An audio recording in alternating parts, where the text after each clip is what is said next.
오늘 이 본문은 못 보는 맹인의 이야기와 본다고 하는 맹인의 이야기가 이 본문에 기록되어져 있습니다. 오늘 우리가 알고 있는 이 말씀은 잘 알고 있는 말씀입니다. 예수님이 길을 가시다가 맹인을 봅니다. 이 맹인은 날 때부터 맹인이었습니다. 그런데 짓궂게도 제자들이 예수님께 묻습니다. 저 맹인된 사람이 자기의 죄 때문입니까? 아니면 부모의 죄 때문입니까? 그렇게 묻습니다. 예수님께서는 부모의 죄도 아니고 자기의 죄도 아니고 하나님의 일을 나타내기 위해서다. 그렇게 말씀하십니다. 그래서 예수님께서 그 맹인에게 이렇게 침을 뱉어서 이렇게 진흙을 이겼어요. 이렇게 그 맹인의 얼굴에 눈에 바르게 되십니다. 진흙을 뱉어서 이렇게 발랐어요. 그리고는 실로암 연못에 가서 씻으라 그렇게 이야기합니다. 씻었더니 맹인이 눈을 뜨게 됩니다. 눈을 뜨는데 그때부터 문제가 발생합니다. 저 사람이 정말 눈 뜬 그 사람이 맹인이 맞을까? 사람이 갑자기 기적이 생겨나기 시작하면 진짜가 맞을까? 그런 의심이 생깁니다. 분명히 구걸을 하든 아니면 구걸을 했거나 아니면 분명히 맹인이었는데 그 사람이 눈을 뜬 거예요. 사람들 안에서 논쟁이 벌어집니다. 그 사람이 맞을까? 진짜 그 사람이다. 아니면 그 사람과 닮은 사람이다. 여러 가지 논쟁이 벌어집니다. 그래서 무리가 이 사람을 데리고 바리새인에게로 가게 됩니다. 바리새인들이 이 사람을 보면서 누가 너를 눈뜨게 했느냐? 언제 너를 눈뜨게 했느냐? 그런데 예수님께서 안식일 날 이 맹인의 눈을 뜨게 하신 것입니다. 그래서 논쟁이 벌어지게 되는 것입니다. 바리새인들은 다른 사람이면 모르겠지만 예수라는 사람이 눈을 뜨게 한 것에 대해서는 믿을 수가 없었던 것입니다. 아니, 믿을 수가 없었던 것이 아니라 믿고 싶지 않았기 때문입니다. 그래서 바리새인과 이 맹인의 논쟁이 계속해서 벌어지게 됩니다. 부모를 불러오라 그럽니다. 부모를 불러서 이 사람이 날 때부터 맹인이었느냐 그렇게 묻습니다. 바리새인들은 이 부모와 모든 그 당시 이스라엘 백성들에게 위협을 해놓습니다. 누구든지 예수를 그리스도라 하면 출교하겠다. 출교한다. 우리는 교회에서 출교한다 이 단어가 그냥 아무렇지도 않게 들리겠지만 다른 교회로 가면 되니까. 오늘날 시대는 그런 시대예요. 참 이게 안타깝긴 하지만 출교를 하면 그냥 다른 교회 가면 되는 거예요. 하나님 앞에서 참 정당하지 못한 건데. 그런데 오늘날 그런 시대가 안타깝지만 그런 시대가 있습니다. 그러나 이 당시의 출교는 굉장히 무서운 것입니다. 경제적, 사회적으로 그는 완전히 소외되고 단절되기 때문입니다. 부모에게 묻습니다. 누가 낫게 했느냐? 모르겠습니다. 그렇게 대답합니다. 정말 이 사람이 날 때부터 맹인이었냐? 날 때부터 맹인인 것은 확실합니다. 누가 고쳤느냐? 모르겠습니다. 그가 장성했으니 그에게 물어보십시오. 그렇게 대답을 합니다. 다시 두 번째 이 맹인을 소환합니다. 정말 네가 그러냐? 네가 정말 맹인이었는데 보게 되었느냐? 예수님께서 그렇게 이야기하죠. 그런데 이 바리새인들은 절대로 예수님을 인정할 수가 없습니다. 안식일에 죄인을 고친 걸 보니까 그 예수라는 사람, 네가 너의 눈을 뜨게 한 그 예수라는 사람은 죄인임에 틀림없다. 그래서 그가 하나님께로부터 왔다는 것을 우리는 알 수 없다. 그렇게 논쟁을 벌이게 됩니다. 그런데 맹인이 이 바리새인들에게 대답을 합니다. 한 가지 확실한 건 내가 눈을 뜨게 되었고 예수라는 사람이 내 눈을 뜨게 했다는 사실입니다. 그래서 이 바리새인과 이 맹인 간의 논쟁이 벌어지게 되죠. 그리고 나서 이 바리새인들의 결론은 뭐냐? 이 맹인을 쫓아내었다. 그 사람을 쫓아내었다. 그렇게 되는데 이건 출교입니다. 이게 원래 참 이 맹인으로 평생을 살았기 때문에 사회적 굉장히 약자임에도 불구하고 예수님이 눈을 뜨게 했다는 이유 하나만으로 이 맹인을 출교시켜버립니다. 그는 원래 소외됐던 사람임에도 불구하고 이 이스라엘 공동체가 불쌍히 여겨야 될 사람임에도 불구하고 무지막지하게 인정사정 봐주지 않고 그냥 출교를 시키게 됩니다. 그러면서 출교되자마자 예수님이 나타나서 이 사람에게 다가옵니다. 네가 나를 믿느냐? 그렇게 이야기합니다. 그런데 이 맹인이 굉장히 의미심장한 대답을 합니다. 내가 믿고자 합니다. 그렇게 대답합니다. 내가 믿고 싶습니다. 그렇게 대답을 하게 되는 것입니다. 그런데 이 맹인은 단순하게 눈을 뜬 이 사건을 통해서 예수 그리스도를 믿게, 예수 그리스도를 주로 영접하게 됩니다. 오늘 본문에 있는 38절에 보면 이르되 주여 내가 믿나이다 하고 절하는지라, 그렇게 됩니다. 이게 절하는지라, 이 단어를 우리는 좀 유심히 봐야 됩니다. 저는 이 절하는지라, 절을 했다, 예수님 내 눈 뜨게 해주셔서 너무 감사합니다, 인사의 절인 건지 우리 잘 알 수 없잖아요. 영어 성경에 보면 분명히 워십이라고 되어 있습니다. 이 워십이라, 여러분, 예배하다, 경배하다, 이 단어는 그 당시에 예배하다, 경배하다, 이 단어는 하나님께만 쓰는 거예요.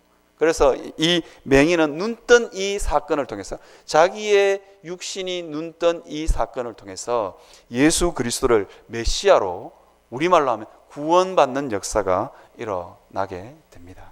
오늘 그래서 저는 여러분들과 함께, 제가 본문을 다 읽지 않아서 여러분들에게 본문에 관한 이야기를 했습니다. 오늘 여러분들에게 저는 못 보는 맹인과 본다는 맹인에 대해서 두 가지로 나누어서 여러분들하고 좀 말씀을 나누고 싶습니다. 성경에 이 맹인을 바라보면서 제자들이 이렇게 묻습니다. 누구의 죄 때문에 저렇게 되었습니까? 우리는 인생을 살다 보면 수많은 재난과 이해하지 못하는 일들이 참 많이 일어납니다. 세월호 사건도 그렇고요. 세월호 사건뿐만 아니라 인생을 한번 제대로 살아보고 싶은 사람들에게 참 불행한 일과 고통의 문제는 늘 다가오는 것 같습니다. 그런데 아무도 그 고통의 문제를 설명할 수가 없다는 것입니다. 오늘 이 본문에 나타나는 이 맹인처럼, 맹인이 어디 맹인으로 태어나고 싶었겠어요? 그의 인생의 최고의 불행은 맹인입니다. 그런데 그가 이 맹인으로 태어나느냐 태어나지 않느냐의 문제를 그는 컨트롤할 수 없는 거예요. 그가 통제할 수 있는 문제가 아닙니다. 마찬가지입니다. 우리는 인생을 참 잘 산다고 생각하지만, 수없이 계산하고 살지만 우리 인생의 문제를 우리가 컨트롤할 수 없는 게 너무 많습니다. 오늘 당장 있다가 병원에 가서 여러분들의 삶 가운데 육신의 질병이 발생할 수도 있고요. 그냥 제가 아는 어느 목사님은 참 가족들하고 생일날, 사모님 생일날 참 식사를 아주 맛있게 하고 온 가족이 굉장히 행복하게 건널목을 걷는데 뭔가 건널목을 막 건너고 있는데 뭔가 퍽 하는 소리가 들리더래요. 사모님이 없어. 저 앞에 날아가 있는 거예요. 사모님을 턱 앉자마자 물처럼, 그냥 그 목사님의 표현을 보면 그냥 문어처럼 그냥 흐르륵 흘러내리더래요. 온 몸에 뼈가 다 부서서 돌아가신 거예요. 그냥 생일날 식사 잘하고 돌아오는데 손잡고 돌아왔으면 되는데, 그냥 이렇게 들어왔는데 퍽 하는 소리가 들렸는데 돌아보니까 사모님이 길바닥에 누워 있어요. 들었더니 그냥 수르륵 그냥 뼈가 그냥 다 어스러진 거예요.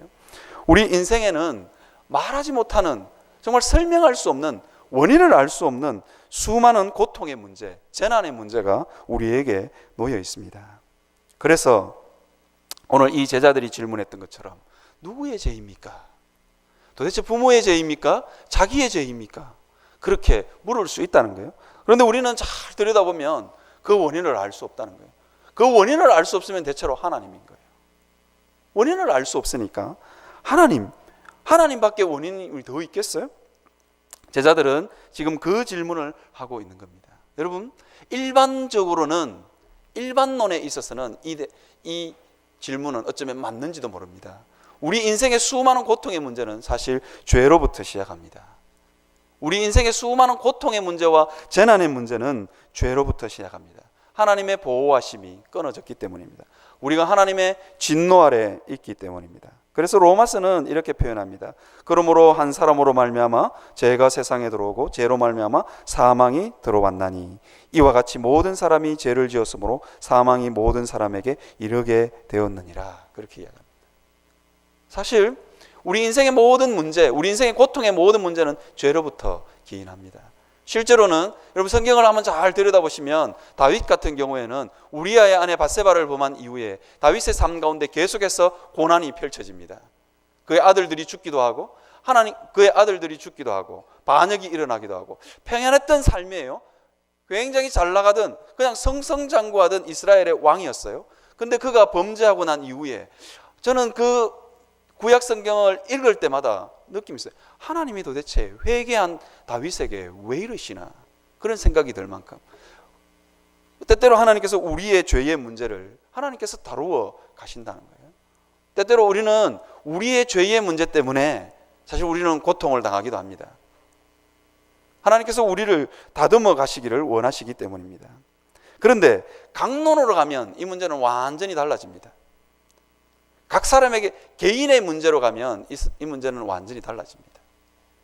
저 사람의 죄 때문인가 그렇게 묻지만 실제로는 설사 그럴지라도 그렇게 대답해서는 안 된다는 것입니다. 어느 권사님이 신방을 갔어요. 신방을 잘하고 돌아서는데 앉아있는 환자에게 이 집사 회개해라 그래가지고 완전 교회를 발칵 뒤집어 놨어요. 그 이 집사님이 너무너무 화가 나가지고 그 권사님 때문에 너무너무 화가 나가지고 누워있다가 벌떡 일어났었대요. 그리고는 이를 악물고 나왔다 그러더라고요. 그래서 그 권사님한테 네, 권사님 정말 그럴 수가 있어요 그렇게 대답했다 그러더라고요. 여러분 강론으로 가면 전혀 다른 문제가 생깁니다.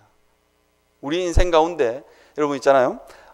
갑자기 생긴 원인 모를 문제가 생겼든 아니면 내 죄 때문에 생겼던 문제든 예수님이 제3의 대안을 제시합니다. 그게 뭐냐면 예수님이 이렇게 대답합니다. 부모의 죄도 아니고 자기의 죄도 아니다. 하나님이 하시는 일을 나타내고자 하심이라. 그렇게 여러분 우리가 하나님 안에서 이걸 확신할 수 있었으면 좋겠어요. 내 죄 때문일 수도 있고 아니면 어쩌면 설명할 수 없는 이 재난과 고통의 문제 앞에서 우리가 확신해야 될 것이 있어요. 이 일로 말미암아 하나님께서 일하실 것이다. 저를 가르쳤던 SFC에 저 대학교 때 저를 가르쳤던 목사님 한 분은 그러더라고요. 무슨 문제가 있으면 가슴이 설레신대요. 집안의 문제든 교회의 문제든 무슨 문제가 있으면 가슴이 설레신대요. 왜 설레시느냐? 하나님이 어떻게 일하시나 볼 수 있었어. 대단한 믿음인 것 같아요. 여러분 우리가 예수 그리스도 안에 살면서 이 확신이 필요합니다. 설명할 수는 없지만 어떤 죄는 설명할 수도 있고 내 죄 때문에 생겨난 문제일 수도 있을 수 있겠지만 하나님께서 일하실 징조다. 그래서 로마서는 이렇게 표현합니다. 우리가 알거니와 하나님을 사랑하는 자 곧 그 뜻대로 부르심을 입은 자들에게는 모든 것이 합력하여 선을 이루느니라. 여러분 우리는 인생의 문제 앞에서 인생의 수많은 고통과 재난의 문제 앞에서 그것이 원인이 어찌 되었든지 간에 우리가 확신할 수 있는 것은 하나님께서 모든 것을 합력하여 선을 이루신다는 거예요. 여러분 이것을 우리가 확신할 수 있었으면 좋겠어요. 하나님께서 일하신다 그렇게 말씀하십니다. 제가 아는 선교사님 중에 개인적으로 직접 알지는 못합니다. 선교한국을 갔는데 이분이 아주 힘이 없는 모습으로 아주 초췌한 모습으로 올라오셔서 설교를 하셨어요. 그래서 제가 이분의 스토리를 잘 압니다. 신갈렙 선교사님이라는 분이 계세요. 이분은 ANN이라는 선교단체 대표예요. 저는 그 선교한국을 참가하기 전까지는 이 선교사님이 어떤 레파토리를 가지고 있는지 잘 몰랐어요. 수련회 주 강사가 그것도 선교한국이라는 한국에서 그래도 꽤 규모 있는 집회의 강사가 아주 힘이 없어서 초췌한 얼굴로 올라왔어요. 그 이유를 말하는데 이렇게 이야기하더라고요. 제가 육종암이 제가 뭔지는 모르는데 혈액에 있는 어떤 암이라 그래요. 육종암 말기입니다. 사기래요, 사기. 그리고는 제가 병원에서 3개월 시한부 판정을 받았습니다. 그게 한 6년 전인데 아직도 살아 있습니다. 그렇게 이야기하면서 이분이 강의를 시작하시더라고요. 원래 이분은 이랜드라는 회사의 대표이사를 11년간 하셨어요. 그리고는 회사에서 늘 주기적으로 이렇게 건강검진을 해주셨는데 건강검진을 하게 해서 늘 받았대요. 대표이사쯤 되니까 대표이사의 건강은 곧 그 회사의 운명을 좌우하는 거니까 건강을 얼마나 챙겼겠어요? 그런데 건강검진을 받고 이상 없다는 소리를 들었는데 3개월 후인가요? 6개월 후 정확하게 제가 기억을 못하겠는데 건강검진을 받고 나서 이상 없다는 소리를 진단을 딱 받았는데 몸이 이상해서 다시 며칠인가요? 3개월 만에 병원에 갔는데 암 말기, 정확하게는 지방 육종암 4기 3개월 시한부 판정을 받았습니다. 그런데 얼마 전까지 어제까지 제가 인터뷰한 내용을 봤어요. 사진까지 올라왔더라고요. 얼굴이 아주 맑고 깨끗해요. 아직도 살아계시더라고요. 그분이 이런 이야기를 해요. 그분이 뭐라고 이야기하냐면 암에 걸리자마자 자기는 그때부터 기도하기 시작했다는 거예요. 그러면서 이분이 슬로건이 있어요. 뭐라고 하냐면 성령 안에서 살고 성령과 함께 걷는다. 이분의 이 모토가 이거예요. 그래서 영어로 적어놨던데 Live in Spirit, Work in Spirit이에요. 그렇게 사니까 이분이 시한부 판정을 받았는데 아직도 지금 제가 계산해 보니까 8년 동안 살아있는 거예요. 그래서 이분이 이런 이야기를 하더라고요. 수련회 강사로 탁 올라왔어. 내가 어제 저녁에 내가 원래는 이렇게 피곤하지 않는데 왜 피곤하냐면 내가 어제 저녁에 수련회 강사임에도 불구하고 우리나라 모 의대 교수들 모아놓고 암에 대해서 강의를 하고 왔다는 거예요. 의대 교수들이 그분을 보면서 도대체 저 상황에서 어떻게 살 수 있냐는 거예요. 의대 교수들이 눈이 동그래가지고 자기 강의를 들었다는 거예요. 내가 왜 사느냐? 나는 기도하고 말씀 묵상하니까 이제까지 살았더라. 의대 교수들이 우리나라에서 최고의 지성이라는 분 똑똑하다는 분들 아니에요? 그런데 이분들이 눈이 동그래져가지고 어떻게 살 수 있을까? 저분 저 데이터 한번 가져와봐라. MRI 찍은 데이터 한번 가져와봐라. 그거 딱 보여주고 아직도 살아있다 그러니까 다들 넘어지는 거예요. 여러분, 우리 삶 가운데 때때로 우리가 이해할 수 없는 일들이 많이 일어납니다. 정말로 이해할 수 없는 일들이 많이 일어나고 우리 집안에 어떤 문제가 생겼는데 어떤 부분에서는 하나님께서 나에게 말씀하시고 싶어 하시는구나. 하나님께서 나의 이 못난 모습 아니면 이 죄악된 모습 하나님께서 다루어 가시기를 원하시는구나. 다윗은 회개했음에도 불구하고 하나님께서 끝까지 다루어 가시더라고요. 근데 다루어 가시기를 원하시는구나. 그런데 우리가 믿음 안에서 확신해야 되는 게 있어요. 그게 뭐냐면 이겁니다. 하나님의 뜻대로 부르심을 입은 자들에게는 모든 것이 합력하여 선을 이룬다는 거예요. 모든 것이 합력하여 선을 이룬다는 거예요. 이분이 ANN 선교사님, 신결랩 선교사님이 이렇게 이야기하더라고요. 내가 언제 한번 의대 교수들 모아놓고 하나님 자랑 내가 언제 한번 할 수 있겠냐. 나 지금 죽어도 이한이 없다. 그렇게 이야기를 하시더라고요. 왜? 그 고집 센 의대 교수들 앞에서 하나님 믿으니까 아직도 살더라 이 이야기를 할 수 했다는 거예요. 하고 왔다는 거예요. 그래서 참 너무 감사하다 그런 이야기를 하더라고요. 여러분, 우리의 삶 가운데 일어나는 모든 고난과 우리의 삶 가운데 일어나는 모든 재난의 문제들, 여러분 그거 앞에서 우리는 그 문제 앞에서 우리는 다 두려워 떱니다. 어느 분이 이렇게 인생을 표현했더라고요. 한치 앞을 볼 수 없는 인생. 인생은 다음 장을 알 수 없는 소설이다. 그렇게 해놨더라고요. 그런데 빨리 덮을 수가 없다. 다음 장에 무슨 일이 일어날지 모르기 때문이다. 그렇게 표현해놨더라고요. 여러분, 미래가 불확실한 것, 앞으로 내 인생 가운데 무슨 일이 일어날지 모른다. 그 앞에 우리는 다 두려워 떱니다. 무서워합니다. 그리고 하나님 앞에 이 두려움에 사로잡히면 하나님조차도 두려워집니다. 이 맹인이 바리새인들 앞에 잡혀갔을 때 바리새인들이 이 맹인을 뭐라고 표현하냐면 온전히 죄 가운데서 태어났다. 이렇게. 너는 죄덩어리야. 너는 저주덩어리야. 우리는 한치 앞을 알 수 없는 인생 앞에서 인생의 두려움에 사로잡히면 우리 모두 다는 어떤 문제가 생기느냐. 하나님조차도 사랑의 하나님으로 보이지 않습니다. 합력하여 선을 이루시는 하나님이 전혀 눈에 보이지 않습니다. 그때 무엇이 필요하냐? 믿음이 필요합니다. 제가 아는 간사님 중에 키가 아주 작은 간사님이 계세요. 제가 알기로 150이 안 되는 것 같아요. 그런데 한 번도 물어본 적이 없어요. 10년을 같이 살아야겠는데 한 번도 물어본 적이 없고 물어보는 사람을 본 적도 없어요. 이 간사님한테 만약에 키가 얼마인지 물으면 그때부터 원수가 되는 거예요. 여러분, 키가 150이 안 되는 사람한테, 키 큰 사람한테 키 얼마인지 묻는 건 신뢰가 아니지만 키 작은 사람한테 키 얼마인지 물으면 문제가 생겨요. 이게 특히 그 간사님은 여자분인데 물었다가는 온유울에 서리가 내리는 게 아니라 온유울에 눈이 내릴 확률이 있어요. 그래서 아무도 몰라요. 이 간사님도 그 부분은 컴플렉스예요. 키 작은 사람 치고 키가 작음에도 불구하고 이분은 높은 구두를 안 신어요. 혹시 주목받을까 싶었어. 한번 높은 구두를 한번 왜 안 신냐고 물어본 적은 있어요. 그러니까 이렇게 이야기하더라고요. 높은 구두 신었는데도 150이 안 되면 자존심 상할까 싶었어. 절대로 안 신는데요. 중간 정도. 안 그러면 아주 낮은 굽을 신고 다닌대요. 자기의 키가 추측이 안 되도록. 그런 분이에요. 그런데 이분이 한 번은 중국에 단기 선교를 1년 반을 갔다 온 적이 있어요. 그런데 이분이 얼굴이 확 펴서 왔어요. 자기는 한 번도 자기 인생에 하나님이 왜 나를 이렇게 작게 태어나게 하셨냐.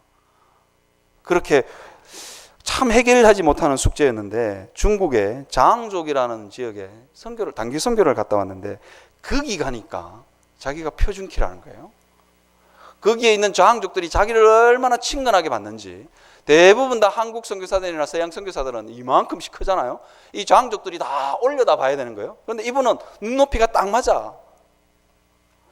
하나님이 우리 인생 가운데 왜 이런 일이 일어났을까? 인생은 다음 장을 모르는 소설입니다. 그래서 다음 장을 모르는 소설이기 때문에 어떤 일이 일어날지 몰라요. 하나님께서 어떻게 우리의 인생 가운데 합력하여 선을 이루시는지 우리는 알 수가 없는 거예요.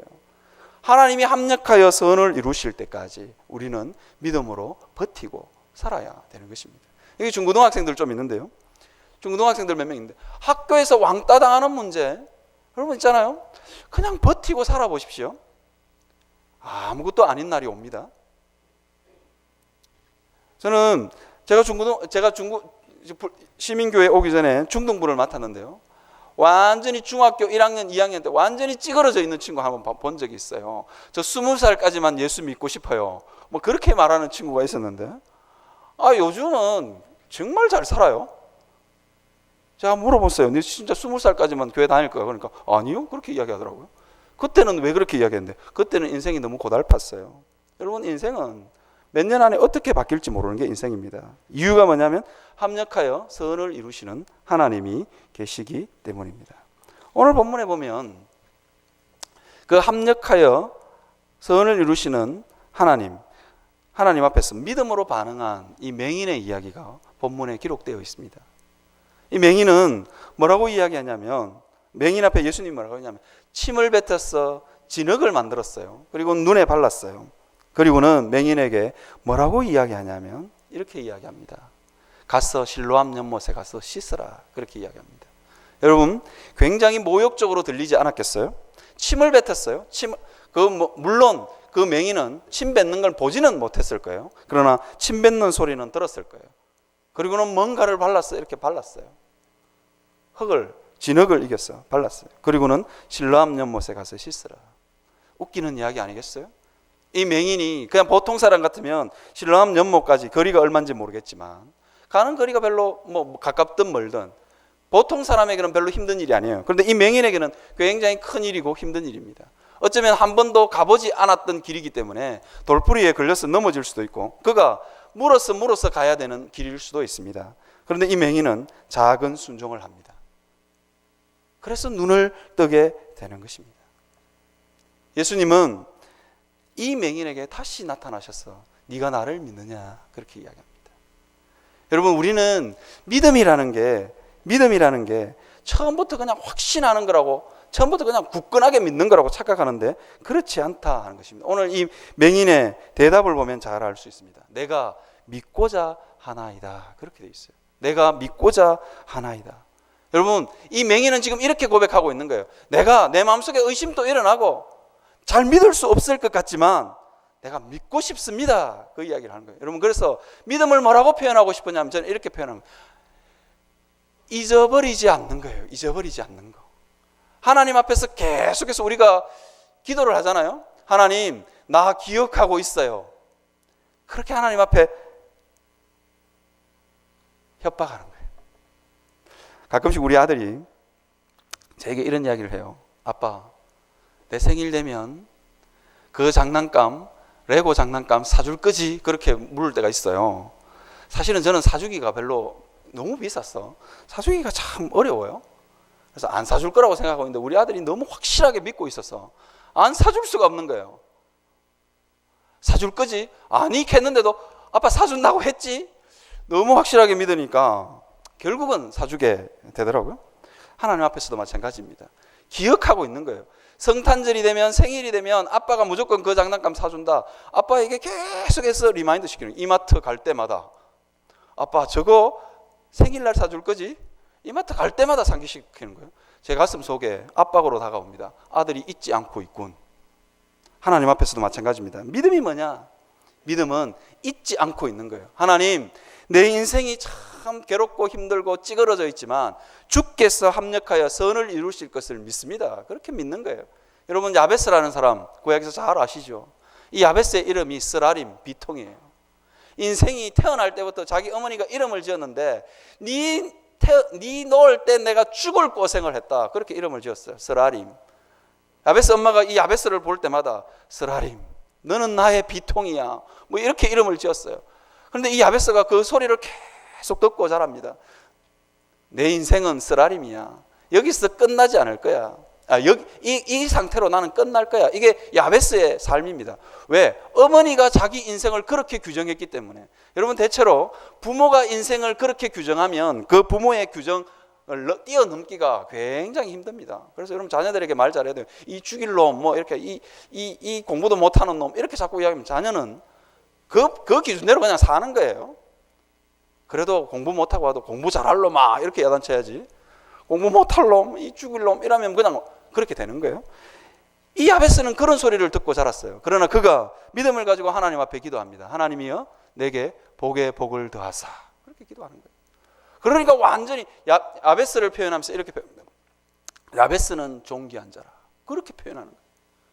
여러분, 우리가 인생을 바라보면서 우리가 어떤 모습으로 어떤 믿음을 가지고 사느냐 굉장히 중요합니다. 신락 같은 작은 믿음이라 할지라도, 겨자씨만한 작은 믿음이라 할지라도 믿음을 가지고 사는 것이 중요합니다. 하나님, 내가 나이가 많이 들었어요. 내 인생 여기서 그냥 끝이 천만에요. 여러분, 믿음을 가지고 사는 것이 중요합니다. 그렇게 사셨으면 좋겠어요. 하나님, 나 잊지 않고 있어요. 나 하나님 지금 학교 다니면서 왕따 당하고 지금 내 사업을 보면 너무너무 고통스럽지만 하나님 잊지 않고 있어요. 하나님께서 나를 회복시키실 거. 이게 여러분, 하나님께 믿음을 표현하는 방법입니다. 여러분들 모두 다 그렇게 하셨으면 좋겠어요. 자녀들 바라보시면서 하나님이여 잊지 않고 있습니다. 내 자녀를 하나님께서 회복시키시고 치유하실 것을 믿습니다. 그렇게 고백하시면서 살았으면 좋겠어요. 삶이 아무리 힘들어도, 삶이 아무리 고통스러워도 그 믿음을 잊지 않는 것. 이 맹인은 예수님을 만나기 전까지만 해도 그 믿음을 그게 잘 무엇인지 몰랐어요. 그런데 실로암 연못에 가는 작은 순종, 어쩌면 그에게는 큰 순종이었을 수도 있겠지만 그 한 번의 순종으로 그는 예수님을 만나는, 예수님을 메시아라고 고백하는 영원한 축복 가운데로 들어가는 것을 볼 수 있습니다. 그 다음에 두 번째, 본다는 맹인들에 대해서 여러분 좀 나누고 싶습니다. 이 본다는 맹인들은 무슨 일을 해도 안 믿겠나이다입니다. 이들은 율법을 가졌어요.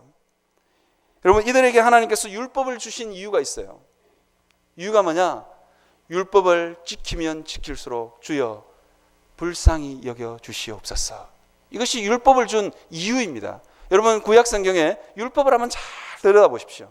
모세 오경을 잘 들여다보면 율법이 주어지고 난 이후에 뭐가 주어지냐면 제사법이 주어져요. 하나님은 그 율법을 이스라엘 백성들이 다 지키지 못할 것을 너무도 잘 아셨어요. 그래서 율법은 뭐 때문에 주어졌냐? 죄를 깨달으라고. 하나님 아무리 지켜봐도, 아무리 율법을 지키려고 발부둥을 쳐도 하나님 다 지킬 수가 없습니다. 그래서 하나님이여 나를 불쌍히 여기소서. 이게 율법을 주신 이유입니다. 그런데 본다는 맹인, 이 바리새인들은 그것을 모르는 거예요. 그것을 모르는 거예요. 이 율법을 가지고 자기를 들여다보지 않는 거예요. 하나님의 말씀을 듣고 자기를 들여다보지 않으니까 어떤 일이 벌어지냐? 내가 된 줄로 착각하는 겁니다. 그래서 이들을 가리켜서 본다는 맹인입니다. 너희가 본다고 하니 그 죄가 그대로 있느니라. 성경은 이렇게 이야기하고 있습니다. 여러분, 예수님이 안식일 날 죄인을 고치셨어요. 율법을 엄밀하게 따져보면 율법을 어기신 게 아니에요. 침을 뱉고 진흙을 만들고 눈에 바르고 그리고 가서 씻어라. 그리고는 눈이 떠졌어요. 율법을 어기신 조항이 없습니다. 그럼에도 불구하고 그들은 예수님을 믿고 싶지 않는 거예요. 그러면 사람은 굉장히 이기적인 동물이라서 자기가 보고 싶은 대로 보고 자기가 믿고 싶은 대로 믿는 겁니다. 이게 사람입니다. 왜? 인생들의 모든 죄를 판단하는 기준이 벌써 뒤틀려 있기 때문입니다. 여러분, 하나님 앞에서 여러분 자신을 한번 돌아보시기를 바랍니다. 맹인들처럼, 본다는 맹인들인 바리새인들처럼 하나님이여 내 인생을 불쌍히 여기소서.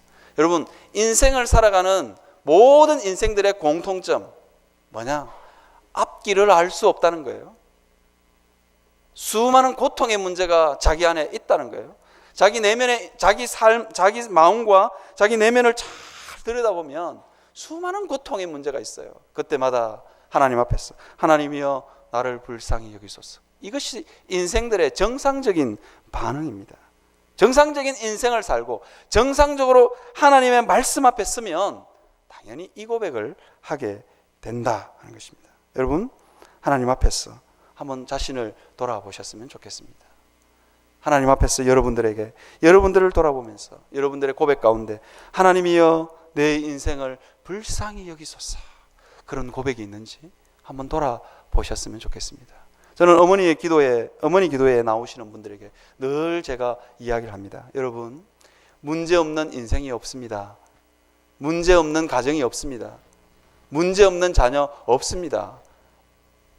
옆집 내 친구 딸은 문제없이 보이지만 잘 들여다보면 문제가 많습니다. 모두 다 문제 있는 인생입니다.